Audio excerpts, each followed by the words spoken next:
Ya'ni Qadr kechasida 4 ta amalni qilmasdan uxlamagin. Nima amallar ya Allohning rasuli? Hammamizga tegishli shu narsa. Birinchisi Qur'oni Karimni bir marta xatm qil. Ikkinchisi barcha payg'ambarlarga qiyomat kuni o'zingga shafoatchi qil. Uchinchisi barcha musulmonlarning roziligini topgin.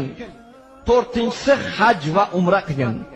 Shularni aytganlardan so'ng Rasululloh sallallohu alayhi va sallam xufton namozini o'qishga kirishdilar. Namoz tugaguncha kutdim. Rasululloh salom berganlardan keyin so'radim: "Ey Allohning rasuli, otam, onam sizga fido bo'lsin. Menga shu 4 ta amalni bajarmay uxlamasligimni aytdingiz. Lekin shuncha amallarni bir kechada qila olmayman. Bularni yo'lini ko'rsating." Shunda Rasululloh tabassum bilan menga javob berdilar: "Ey Oysha, aytgan amallarim sendan hech qanday kuch talab qilmaydi. Chorasi quyidagicha.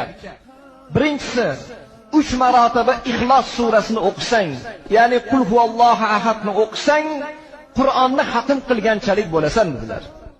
Ikkinchisi, menga va boshqa payg'ambarlarga salovat aytsang, bizlar senga qiyomatda shafoatchi bo'lamiz.